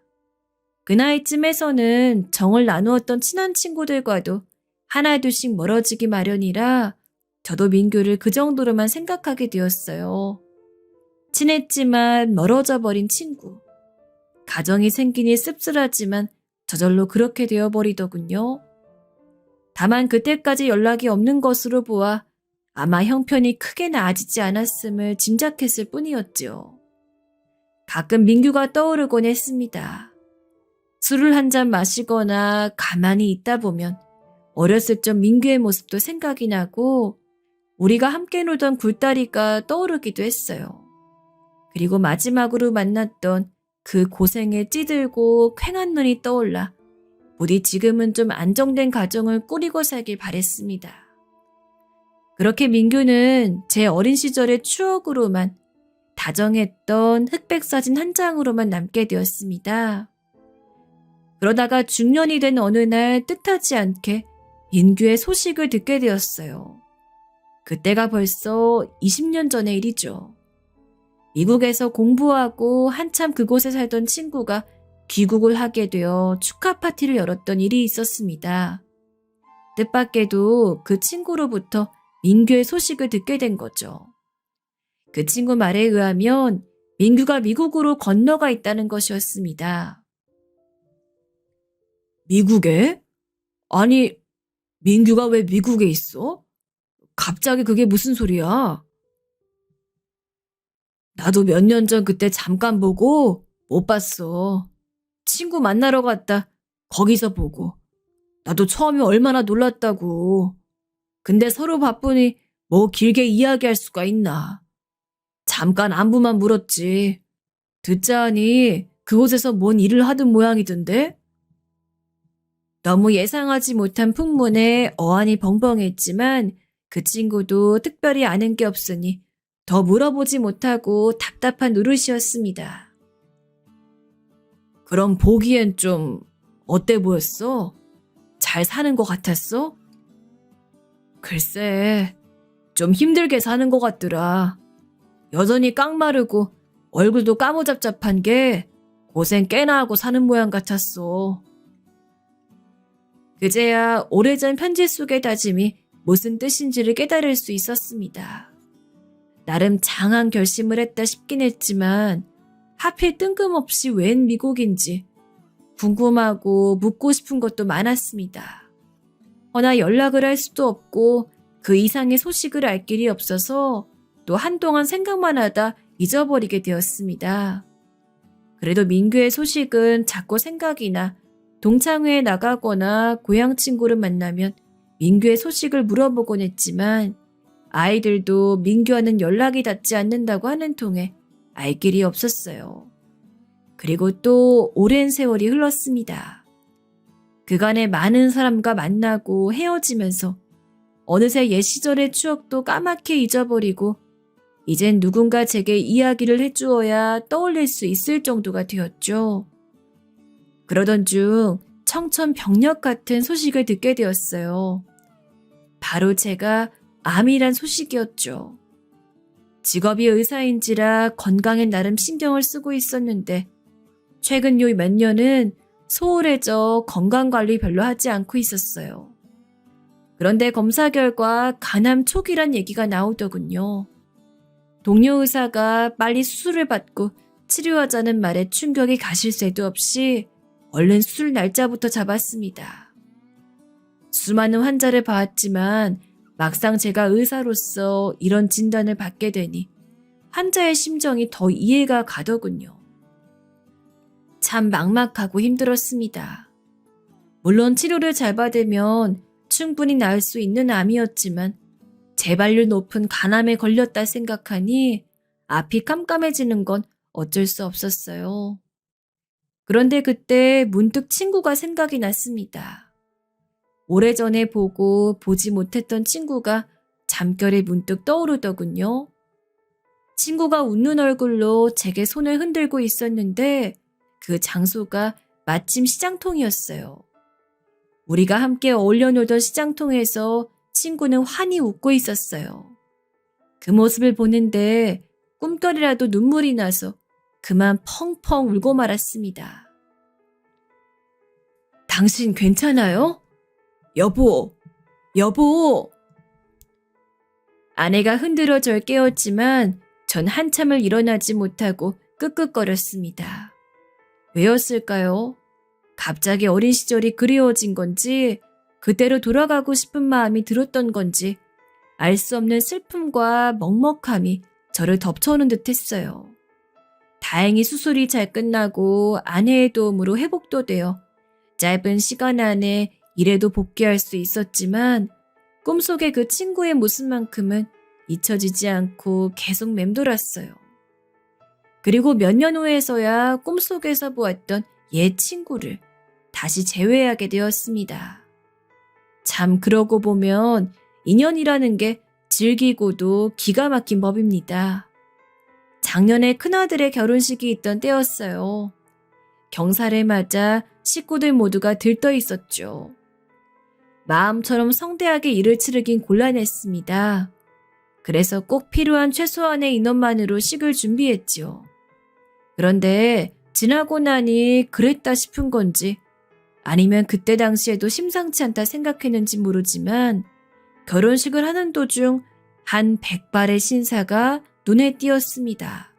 뒤쪽 테이블에 앉아 흐뭇한 표정으로 웃음을 띤 채 결혼식을 지켜보고 있는데 전 그저 신부 쪽 손님인 줄로만 알았어요. 전부 테이블로 둘러싸놓으니 신랑 쪽, 신부 쪽을 구분이 안 되었으니까요. 그래서 별로 대수롭지 않게 생각했는데 축의금을 정리하다 그만 깜짝 놀라고 말았습니다. 축의금 봉투에 민규의 이름이 적힌 봉투를 발견했기 때문이죠. 까맣게 잊고 지냈던 친구이고 연락할 방도도 없어 전혀 신경도 안 쓰고 있었기 때문에 처음엔 동명이인인 줄로만 알았는데 아무리 생각해도 그 이름을 쓰는 사람은 제 옛 친구밖에 없었습니다. 믿기지 않는 일이라 손이 부들부들 떨려왔습니다. 옆에 있던 아내도 제 손을 잡으며 당신 친구냐고 속삭이듯 말했습니다. 여보. 그런데 아내가 봉투를 확인하더니 놀란 목소리로 저를 불렀어요.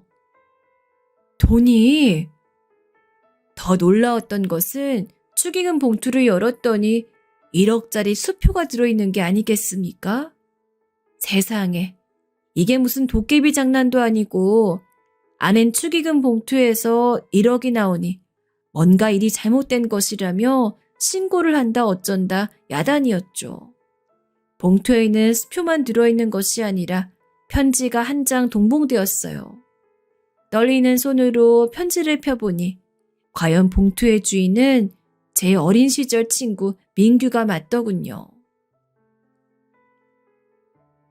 이복의 형만이 그간 잘 지냈는가? 자네를 놀래켜줄 생각을 하니 편지를 쓰는 지금도 마음이 참 유쾌하네. 다소 놀랬더라도 너무 짓궂다고 생각지 말게. 그간 세월이 쉽지 않아 늙은이가 다 되어서야 자네를 만나보네. 그동안 외국에 나가 있는 통에 격조했네. 그래도 열심히 한 덕에 이렇게 보다시피 잘 되었네. 어떻게 자네 아들 결혼식을 알았는지 궁금하지 않나? 서로 궁금한 이야기는 만나서 이야기하세. 이 연락처로 전화 주게.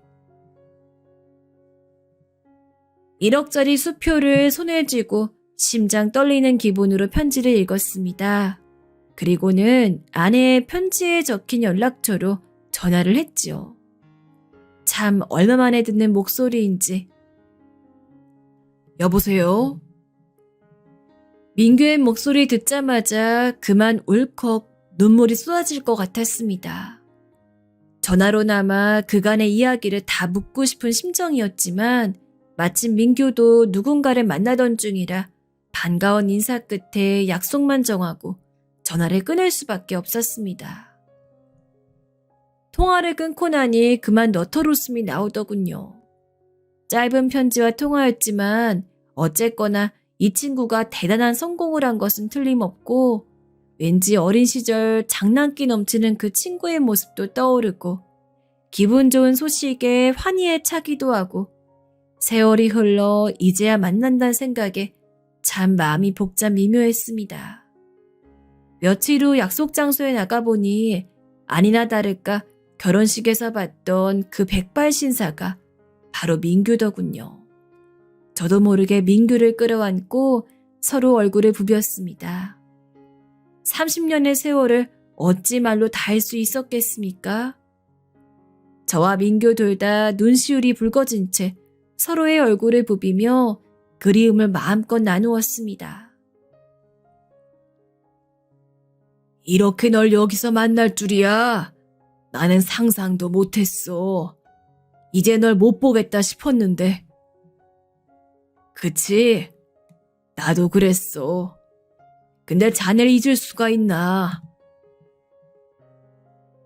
민규는 제 어깨를 쓰다듬고 자리에 앉힌 후 천천히 지난 이야기를 시작했습니다. 민규의 성공 과정도 꽤나 기가 막히더군요. 마치 자서전을 읽는 것 같았습니다. 그러니까 제가 막 결혼 준비를 하던 그때의 일이지요. 그 당시 민규는 카센터에서 일을 하고 있었는데 당시엔 월급도 많지 않고 그 돈으로 자식 둘을 키우자니 그저 나날이 빠듯한 생활의 연속이고 빚만 안 지면 다행이라 할 형편이었다고 합니다. 기술이나 배워서 자기 이름으로 카센터를 차리고자 하는 소원만 품고 있었지만 그것도 돈이 있어야 가능한 일이죠. 그대로는 도저히 앞날이 보이지 않아 고민하던 민규에게 때마침 혹할 만한 제안이 들어왔다고 하네요.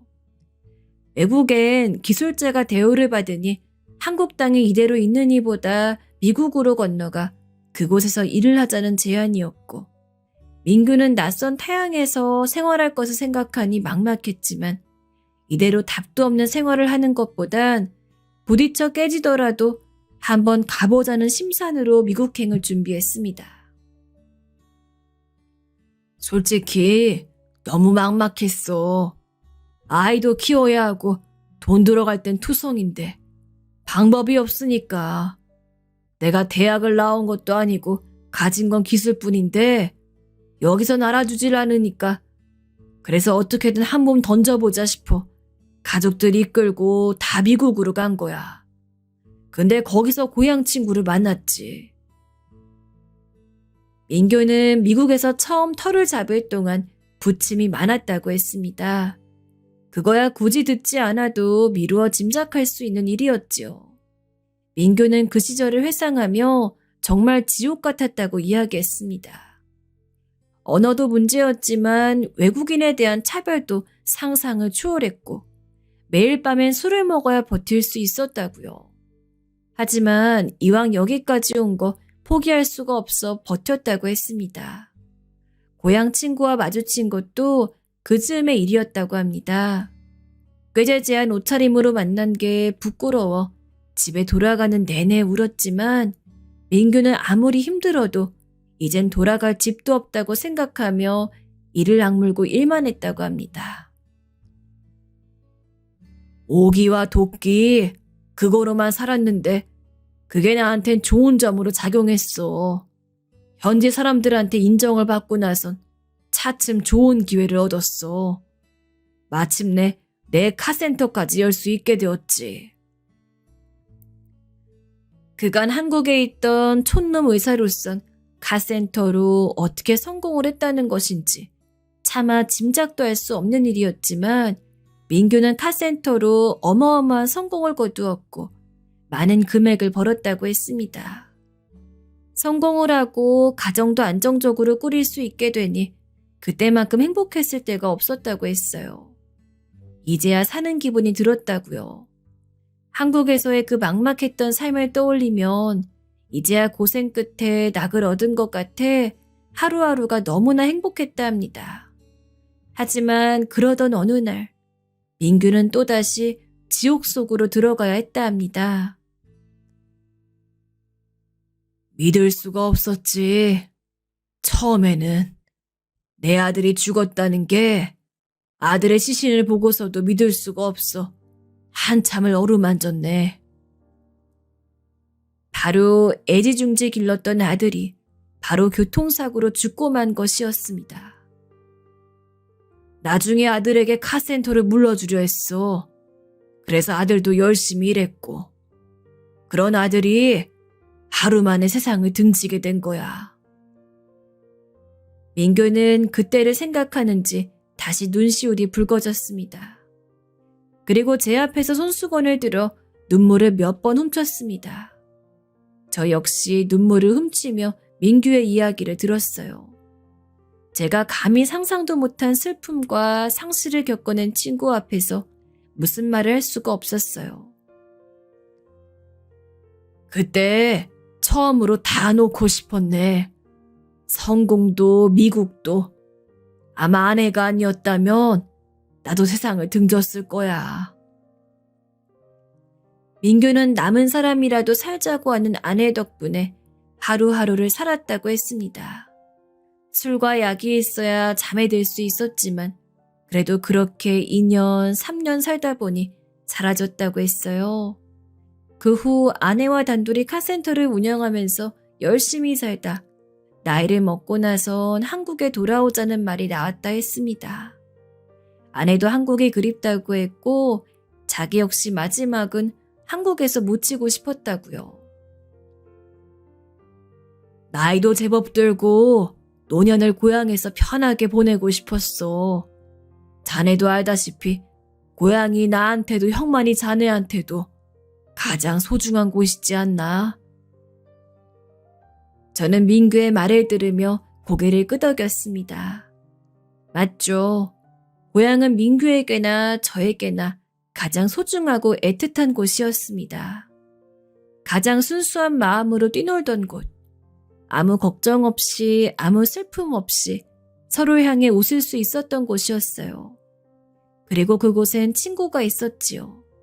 너무도 소중한 친구가. 멀고 먼 세월을 돌아 이렇게 만나게 된 친구가요. 그렇게 민규는 한국에 돌아와서 가장 먼저 고향에 내려갔다고 합니다. 저 말고도 한 친구에게 도움을 받은 것이 있어 그 친구를 찾아갔다가 그 이로부터 제 아들의 결혼 소식을 듣게 된 것이죠. 마음 같아선 당장에 저를 만나고 싶었지만 일부러 저를 깜짝 놀래켜주기 위해 결혼식 당일까지 몇 달을 벼르고 있었다고 하는군요. 자네한테 얼른 연락하고 싶었는데 마침 아들 결혼식이라지 않나? 이거 기회다 싶었지. 자네도 기억나지? 내가 자네 결혼식에 축의금한 거. 사실 그때 5,000원 하면서 내가 꼭 반드시 성공해서 자네의 자식 결혼 때에는 1,000배로 부조금을 내겠다 다짐했었거든. 근데 세월이 하도 지나노니 그깟 500이야 누가 못하겠나 싶더구만. 그래서 까짓 10,000배다. 내는 김에 모두 치졸하다. 1억. 그 정도는 돼야 자네가 깜짝 놀랄 거라 생각했지. 에이, 이 사람아. 아이, 그래도 결혼식 축의금에 1억이라니. 어디 재벌끼리도 그런 소리 못 들어봤네. 안 그래도 내가 돌려주려고 생각하고 있었어. 이 사람은? 자네가 그럼 어디 재벌들 부조하는 거 봤단 말이야? 그리고 그걸 꼭 돈으로 생각해야 좋은가? 예전에 자네가 나한테 300을 준 적이 있었지? 그걸 지금 돈으로 따지면 값어치가 몇 곱절은 될 거야. 그리고 금액이 문제가 아니라 그때 그 돈은 나한테 그냥 돈이 아니었어. 애는 태어나지 집안에 돈이라고 눈을 씻고 찾아도 없지. 자네가 아니었으면 그 비참함을 어찌 견뎠겠나. 자네 덕분에 나도 이까진 놈의 세상, 이런 친구들을 둔 내가 왜 기죽어 사냐. 나도 한번 번듯이 성공해보자 하는 마음 품을 수 있었어. 그 돈은 나한테 희망이었어. 잘 살 수 있단 희망. 고맙네. 정말로 너무 고마워. 지금 생각해보니 내 생애에서 고마운 사람들이 한둘이 아니었더구만. 그걸 너무도 늦게 깨달았지만. 전 고개를 절레절레 저었습니다. 민규만 그리 느낀 게 아니었습니다. 저 역시 친구로 인해 힘든 수련의 시간을 견딜 수 있었고 친구의 따뜻한 말 몇 마디로 안식을 되찾을 수 있었습니다. 자넨 내게 고향 같은 친구야. 민규는 제게 고향 같은 친구였습니다. 언제 어디서든 돌아가고 싶은 곳, 찾아가고 싶은 곳, 그런 친구였어요. 나이가 들고 시간이 흘러 기억에선 잊혀져 갔지만 마음에선 계속 갈망하고 그리워하던 친구였지요. 그런 친구를 지금이라도 만나 감사의 따름이었습니다. 전 그날 민규와 함께 술을 한 잔 기울이곤 집으로 돌아와 아내에게 민규 이야기를 꺼냈어요. 아내도 무척 놀라하며 지금이라도 만나 다행이라 말했습니다. 정말 사람이년 신기하네요. 참, 다시 못 볼 거라 생각했는데. 그러게 말이야. 나도 민규는 못 볼 줄 알았는데 이렇게도 만나지는구만. 아내의 말대로 사람의 인연이란 참 신기하기도 하고 귀하기도 합니다. 뜻하지 않았지만 이루어지고 만나고 싶어도 선뜻하지 않을 때가 있으니까요. 친구에게 닿고 싶을 땐 마음처럼 되지 않다. 이제 이렇게 친구가 제게로 먼저 걸어왔으니 그 손을 잡고 다시는 놓지 않으려 합니다. 나도 한번 꼭 만나고 싶어요. 다음에 당신이랑 같이 만나요. 그러자고. 아낸 친구와의 만남에 요즘 들떠하고 있습니다. 친구에게 말했더니 친구도 그럼 재수씨를 데려가겠다 하더군요. 그러고 보니 재수씨도 오랜만에 보네요. 내 사람이 만날 걸 생각하니 벌써부터 마음이 흐뭇해집니다.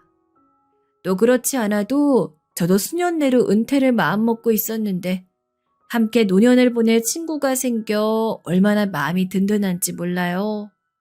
그간 살아오면서 많은 사람들을 사귀었지만 내 속내를 모두 털어놓을 수 있는 사람을 찾기가 어려웠습니다만 친구를 다시 만나게 되니 참 기쁘기도 하고 유년 시절부터 지금까지의 인연이라니 참 보통 인연이 아니란 생각이 듭니다.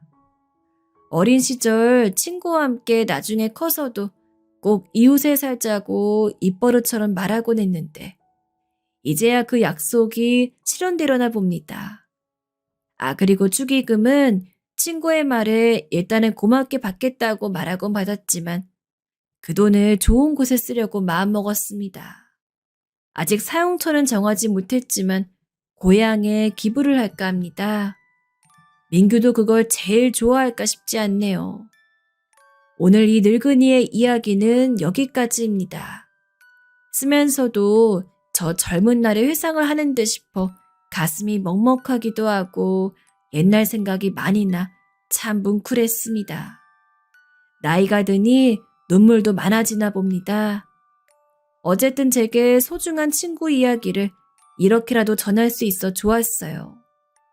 다들 추운 날씨에 건강 조심하시고 들어주셔서 감사합니다.